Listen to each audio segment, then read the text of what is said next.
Today is a time that I decided that I'm going to sit here and remove some of air layers I did earlier this year on few of my maple trees.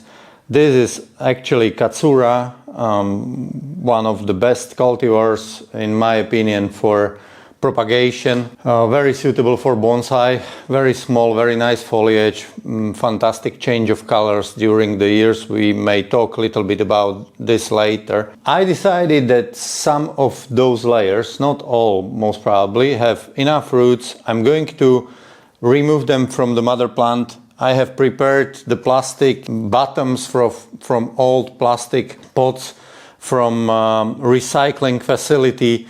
I usually go there, find a few of those 25 liters or bigger, and then I cut them off with the saw, and they are perfect, very sturdy, very reliable for this kind of starter plant. Also, the wooden box is best option most probably, but sometimes too big. Most probably I'm going to try to put this kind of discs under the roots of the layers. I'm going to check how the roots on those layers look like, if I will be able to separate them and to comb the roots from the substrate and the moss. I'm going to talk about the substrate which I used in these bags this season. Maybe it's a little bit too early to do some kind of conclusion, because I did something between 15 to 20 air layers on different maples and different type of plants, and today is the day when I'm going to remove first one from the garden plants, from the plants from the garden. I already removed one from the wild. I'm going to talk about this maybe in some future episode, but regarding the plants which I have under my control here in my control environment in my garden, this is the first day of removal. Maybe it's too early, maybe not. I think I have, in those layers which I have here, I have just enough roots, so the layers will sustain themselves.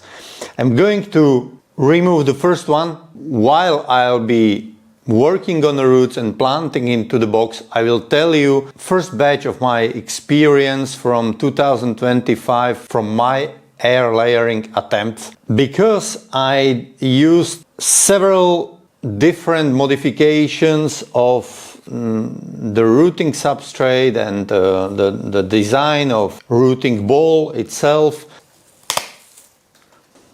So let's have a look at those roots.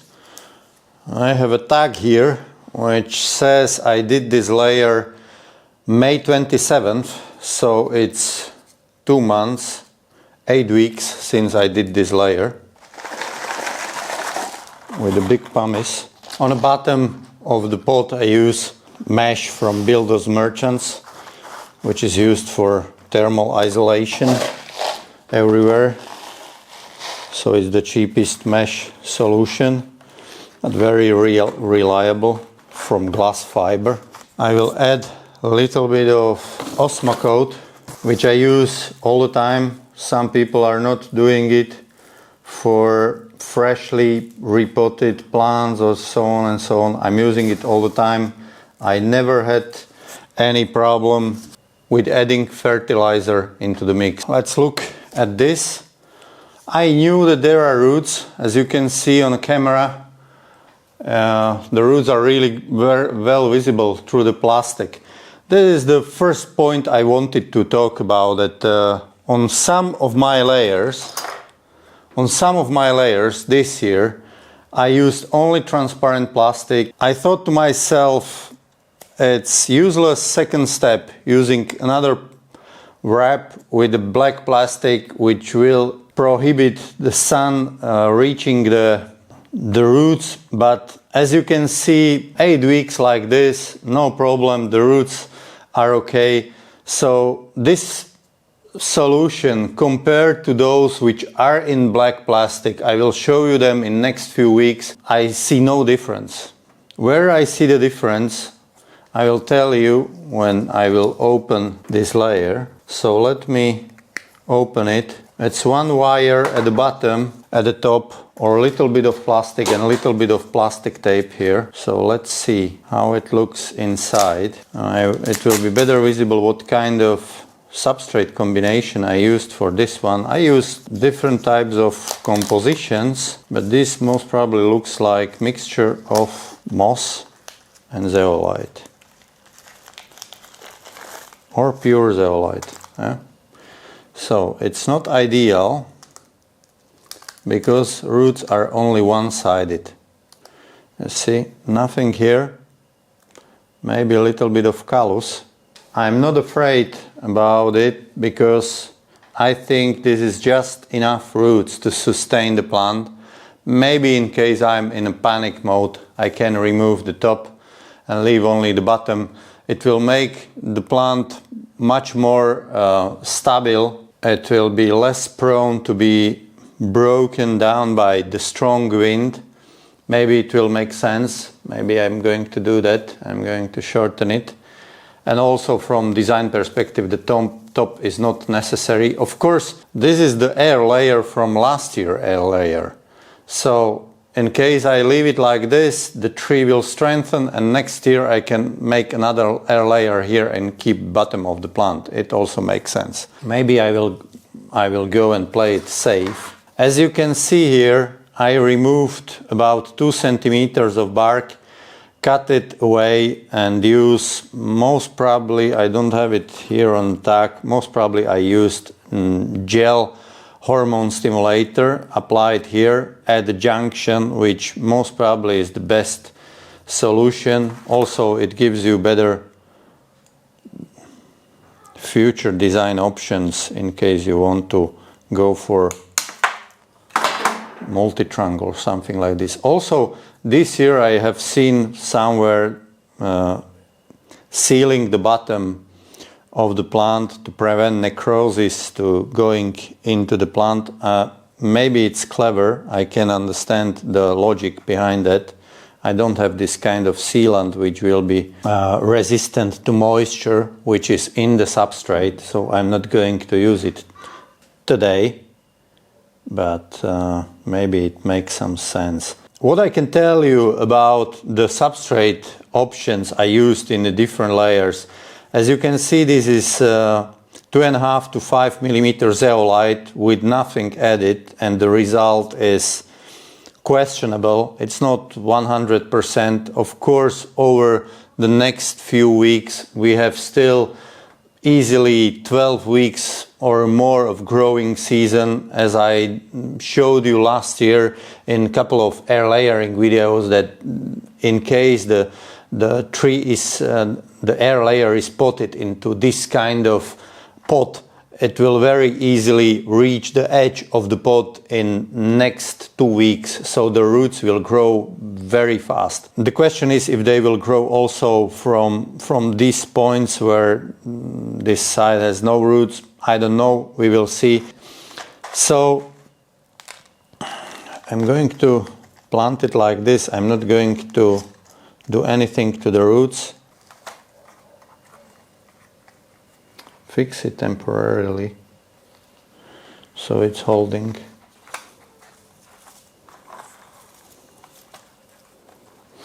So now it's holding.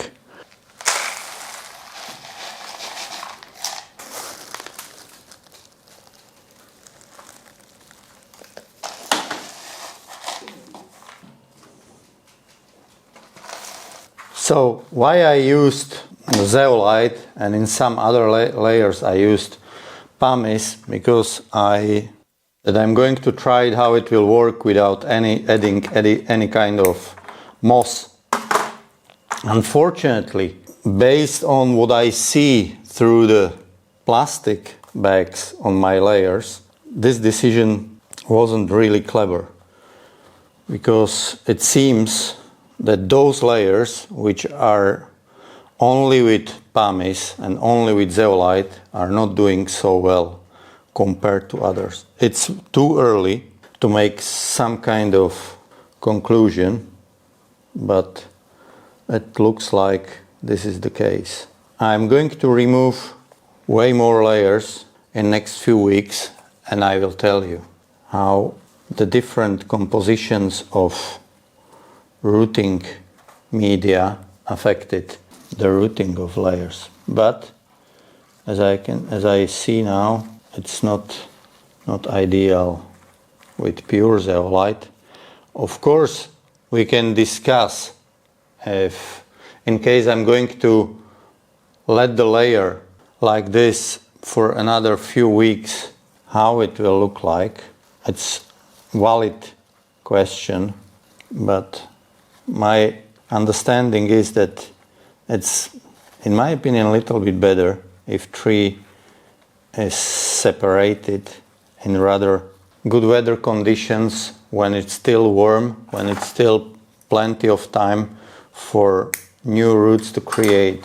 I separated this way all of my layers last year, and only one layer from Shinda Shoujo failed. All other layers, maple layers, are doing good. Most probably I will do it also this summer like this, that I'm going to most of them in next few weeks. So since the roots are very weak, it's, in my opinion, it's not really wise to fix the plant traditional way. So I use this kind of fixing where the tree is prevented from moving. I'm going for shortened version, so I'm going to shorten it.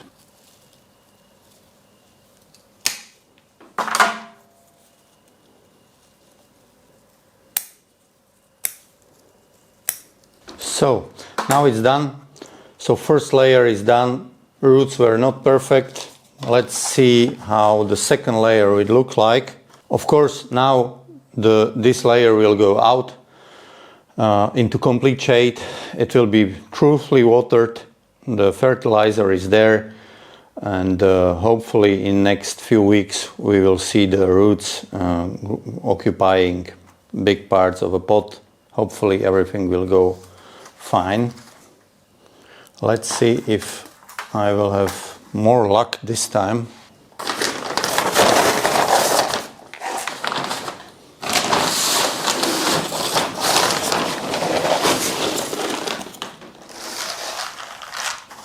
So let's look inside. The same design of the plastic ball here.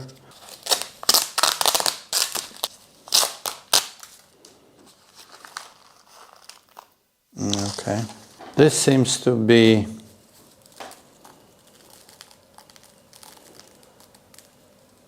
more equal. There is a root from this side, this side, this side, and everything will fill up, most probably fill up nicely.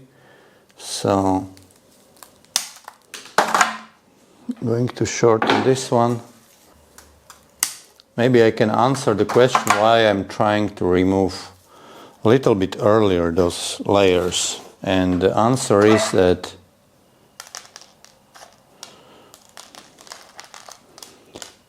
I would like to do this. And also, let's talk about those roots. In my opinion, you can see it from top camera.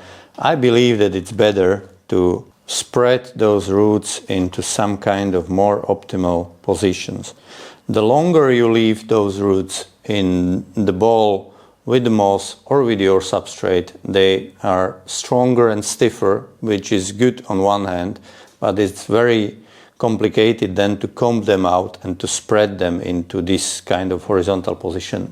Maybe this is not good approach, but this is approach I'm trying to take. What I'm trying to do is that when I first time touch this kind of cheap plant, I'm trying to spread the roots horizontally. I was trying whole year last year, when I was removing the layers, to remove all the moss which was there embedded with the roots, because I think it's better for the plant if the moss is not there after the separation from mother plant, because it's creating two completely different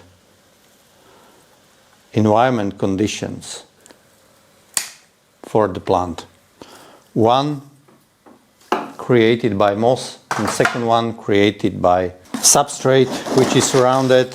And I had few examples on few of my plants which I separated and where the moss stayed with the roots, and I didn't pay attention to take all the moss out from the ball, and I think it's resulted in underperforming of the plant.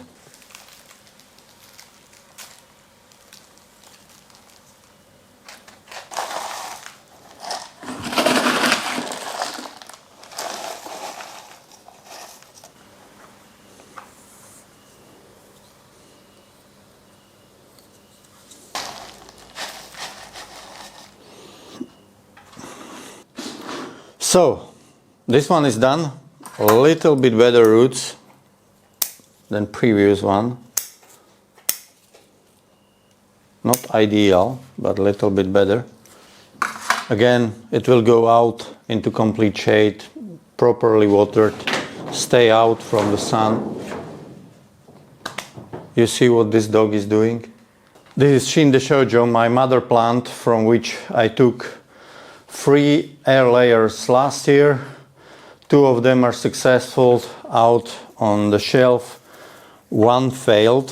So this year I made 2 on this mother plant.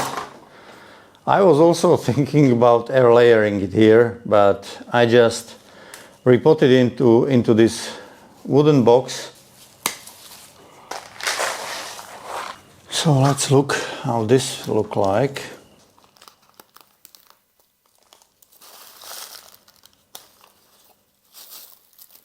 I think this is much better than Katsura's. Maybe you can see it. There are some parts of moss and this mixture of substrate. And honestly, I'm starting to think that all these layers were some part of composition is moss. I chopped it in the spring when I was doing it, so it's easy to comb out.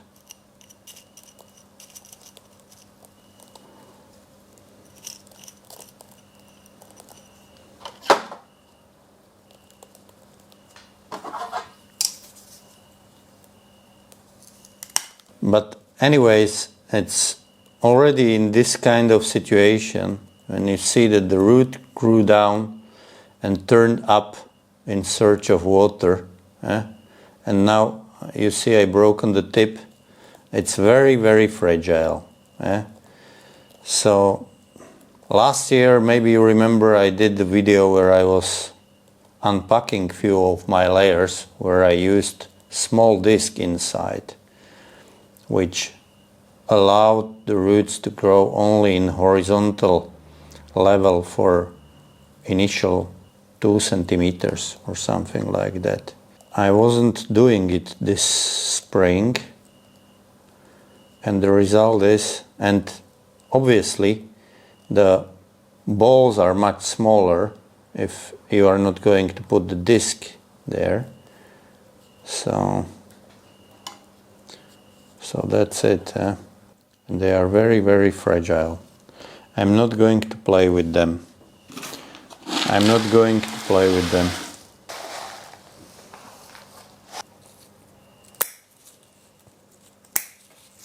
This de Shoujo is done. So 3 layers separated today. Most probably you will see a lot more air layering videos in the next few weeks. Since this is the first time when my primary camera is not anymore mobile phone, maybe the quality of video is a little bit better, In case you will spot it when you will watch it in the next few days, just let me know in the comment. And when you are also in the middle of removing and potting your layers, share your experience in the comment sections. What are your success rates? What are your failures with air layers this season? Where you are seeing the new roots and where you are still curiously waiting for emerging of new roots. I also have few of those layers where I'm just waiting for roots to emerge. In case you have your own experience with composition of rooting substrate or moss, and what works for you, what's not working for you, share it with us in the comment section. So that's all for today. Thank you very much for watching, and see you next time.